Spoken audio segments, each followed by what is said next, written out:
guys, welcome back to the show. I'm Andrea Fasano. This is BeTerrific, and Michael Artsis totally just played a trick on me.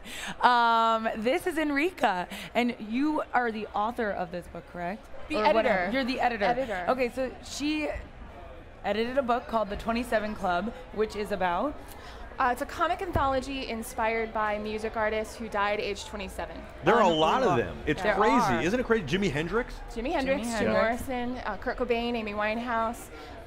The list actually goes all the way back to the 1800s. Wow. Really? So yeah, one of the first There's ones. a mural somewhere. This is what I was trying to figure out before, where there's 3 of the most famous ones. That's why I knew Janis Joplin, because she's on the mural. I forget where I saw it, but you don't know anything about that, right? The mural that I'm talking about.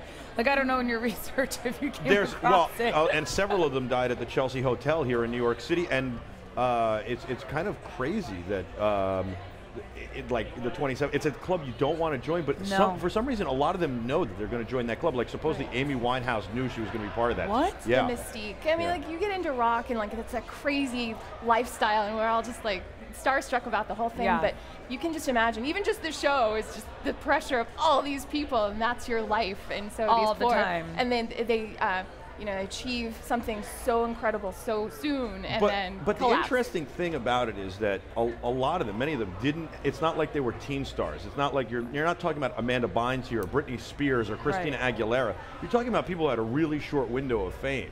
Yeah. And so I don't think Kurt Cobain hit it until he was 24, 25, or maybe even 22 or 3. But that's not a huge window. It's not like he was in the spotlight for years. Because if it was like a Britney Spears or an Amanda Bynes, in my mind, you would understand, because you'd okay, from a very young age, they're catered to, all this stuff. Yes, it's for crazy. years. They're micromanaged. You go nuts. These people got part of that, but never really got the full on. But I think in many of their cases, they didn't know what to do with their fame. Like Kurt Cobain, apparently everything I've read, he was I don't want to be famous. Well, then what are you doing being a rock star? You know? I think it was about music, and it turned into something that they couldn't handle. Right. In a lot of cases. But it's always tragic. It is really tragic. It's the age. It's this beautiful. We call it the beautiful corpse. Like this beautiful corpse forever. And so you remember this mystique, but how they died, but how they lived is also. How did you get into writing this? Well, we knew that we wanted to do another rock anthology. Last year we did an anthology inspired by the band Queen. So we did Killer Queen, Killer Queen comic anthology. But you can't talk about Freddie Mercury without talking about how he passed. And then you talk about rock and roll, and you talk about just this lifestyle. And so it was a natural theme for us for this next year. Yeah. It was just I mean, that's crazy. It's like you said with Jimi Hendrix. You're he is just immortalized by everybody in the music world. And that is such a short amount of time to be on this planet. Yeah. It's sad, actually. Yeah, but to change the culture. Oh my gosh. So young, so young. So to me, the artistically, I always say this question to sports fans: who is the greatest athlete we got cheated of as sports fans of their prime, for whatever reason, injury, drugs, jail, whatever?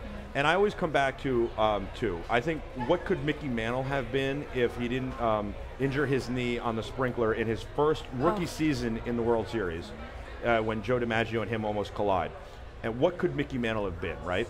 How amazing, because this guy had an amazing career with all those injuries that stem from that one injury. Then what about Bo Jackson? What could Bo Jackson have been if he doesn't destroy his hip? The best two-sport athlete we've ever seen, possibly the best athlete we've ever seen. And then I go as my third, Mike Tyson. How good a heavyweight champion could Mike Tyson have been if he didn't go to jail? My question here is, which one of these do you think we as fans get cut short? Now in music it's a lot different because it's artistic taste, right? I would say for me it's Jimi Hendrix. What could Jimmy have done? But then again, somebody once said to me, could you imagine an aging Jimi Hendrix? I mean, you just couldn't even imagine that. Even back when he was alive, you couldn't imagine that. Do you have one? Is it Jim Morrison for you? Is it maybe Amy Winehouse? Janis Joplin? I really don't know, because these guys, what I know of them now, and they're all so before my time that I'm I just, by the time I got to know about them, what they've already created was so profound that you're just okay, so what Well, that's more the thing. could What you more, could have what kept more, doing? yeah. I don't know. I mean, look how many albums the Doors have, and how many songs that you're wow. And then Jimi Hendrix, it was a whole culture phenomenon. Well, and then you look at it. Three passed within a year of each other. So Jim Morrison, Janis Joplin, and Jimi Hendrix, they were all, not in that order, but they were all within just a year. I didn't know that. Mystique. And then Brian Jones from the Rolling Stones. Wow. But it's not just, you had accidental deaths. One of the members was murdered, Mia Zapata from the Gits.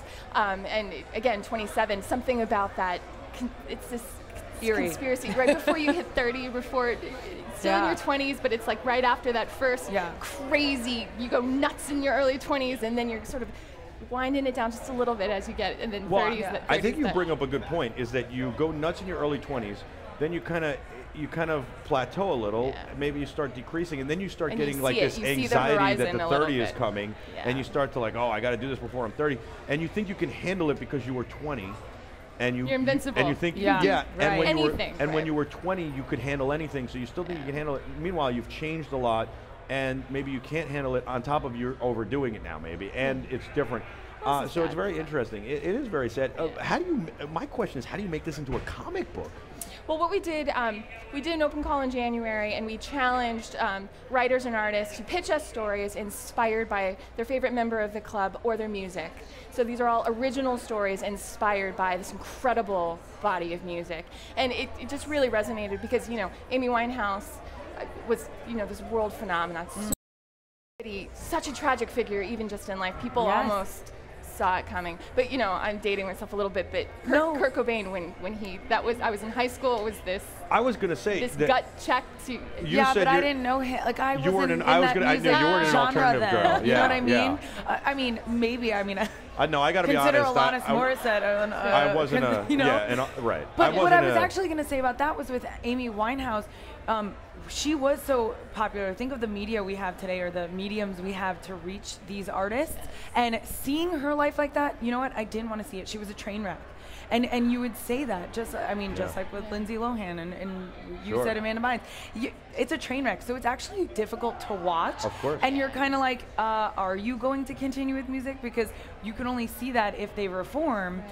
But think about it back then, did anyone have the access to these guys' lives? Like, maybe they heard about it in the paper or a hotel, party that happened. But that's what people But it wasn't remember, a daily, it wasn't a daily, like, Janis Joplin's doing this or Janis Joplin's doing that. So for Amy, I don't know if I could picture that. It's a lot different world now. That's very true. And Kurt Cobain didn't have this 24-hour news cycle. I mean, he was kind of in the beginning of it. It was the start of it. He was in the beginning of it, but he didn't have TMZ chasing him. No. What I will say about Kurt Cobain is, he kind of did leave us a gift. He really did, because his music career ended, but he really pushed Dave Grohl and Foo Fighters. I was going to say, Dave Grohl has given us so much as fans, the documentaries and everything he's done, but also his talent as a musician. And he might not have ever come out of the shadow of Kurt Cobain. He had to embrace life. And even in just that group of friends, Kristen Pfaff was in Courtney Love's band Hole, and she died 6 months after Kurt Cobain. So they got these punches, and I think that he had, it's my theory, like he had to embrace life. He had to see what happened to his friends, and he just had to just go for it. And it's, that's a positive that comes out of it. Kurt Cobain, I was never into. One song I liked was their one popular song, what is it, Smells Like Teen Spirit. And I just was like, come on, man, cut the hair. Would you get a shirt that fits? No. What is it wasn't me. You liked them though. I never got the grunge. It was just, when you're in high school and emotions are. Oh, every girl was like, oh my God, Kurt Cobain. No, it was mostly the guys. It was. I just remember these very angsty, angry guys in high school, but then, the music just. Where can people get that? Action Lab just picked it up, so it's a Danger Zone book. It's going to be in comic shops in December, so people can go to their comic shop this month and order it. Give us an idea of one story that was inspired, like just one story quickly, because I know you got to get back to the booth, but give us one story. I'll just try to kind of show you some of the art here. One of my favorites. Well, you were talking about how Amy Winehouse, everybody kind of saw kind of what a mess she was, and actually, Jim Morrison even saw it. Like he said he was going to be next, and so, Sean Manning actually did this really great essay, kind of talking about when he first heard the news about Amy Winehouse, and some guy next to him was like, right, of course, typical. Yeah. But that reaction, that human reaction to, we wouldn't know who she was unless something about her incredible voice, kind of touched you, and so everybody could see the tragedy in it, but you also have to completely embrace life afterwards. So it's a really great essay, just one of the comic stories in here. I'm going to ask you one other question, just flip some pages while we're talking so people can see some of the artwork. Yeah. How did you get into comics? Because it's kind of amazing that you are doing comics, and were you into them in high school?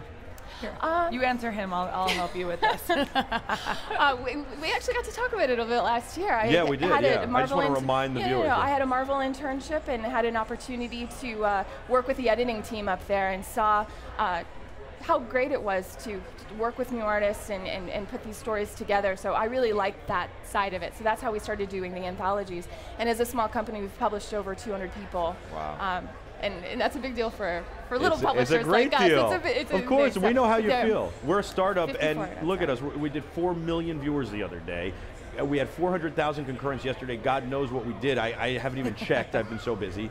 And so I get it. Yeah, now I'm getting nervous. Yeah, all these you're amazing. So people can get this at their local comic shop. They can order it in the comic shops. It's the 27 Club. It's a beautiful book. Thank you. I'm going to pick one up. I love it. Covers. It's great to have you on again. You're a lot of fun. You were awesome. Thank you. I really appreciate it. What an awesome idea, too. You know? You're welcome anytime on BeTerrific. All right, awesome. Enjoy the rest of Comic-Con. Have a good one, guys. We'll be back right after this with a whole lot more of your live continuing coverage of Comic-Con 2015 in New York City. I'm Michael Artsis. You're the Terrifics. Don't go anywhere. We'll be back right after this.